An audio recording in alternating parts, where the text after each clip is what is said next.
Excusez-moi, là vous êtes bien ici pour une nouvelle anecdote de Metz, je crois. Oui, c'est ça. Allez hop, c'est parti. Nouvelle anecdote de Metz. Pour cette nouvelle anecdote, on ne va pas très loin. On reste dans le quartier de la cathédrale de Metz. On va se diriger vers le bâtiment du marché couvert qui a quand même une sacrée histoire. On rembobine la machine jusqu'en 1730. Le maréchal Charles-Auguste Louis Fouquet de Belle-Île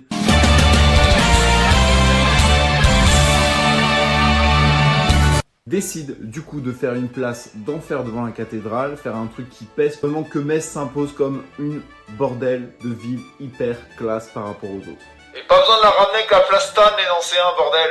Oh là là, c'est la décadence.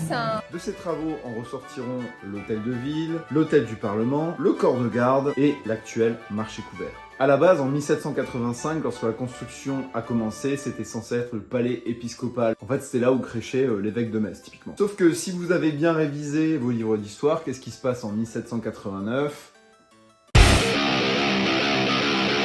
Ça va péter! Et oui, la Révolution française toque à la porte, ça arrête tous les travaux. Au lieu d'avoir 3 étages, on se retrouve qu'avec un seul étage. Et là commence le bordel. Ce début de palais fut vendu au sieur Collignon, qui a obtenu le bâtiment pour une bouchée de pain.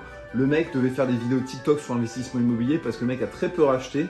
Et qu'est-ce qu'il a fait le fifou? Il a revendu au département pour qu'ils en fassent quelque chose d'autre. Bien plus cher, bien sûr.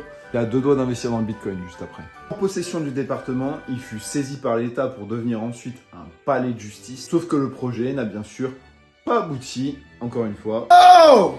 J'ai le droit de vivre un peu! Du coup, il fut revendu à la ville de Metz avec un deal bien particulier. En gros, c'était je veux bien te le revendre, je veux bien que t'en fasses un marché couvert. Par contre, en échange, je veux 12 lits dans l'hospice de Gorze. Je suis convaincu que quelqu'un s'est fait couiller dans l'histoire.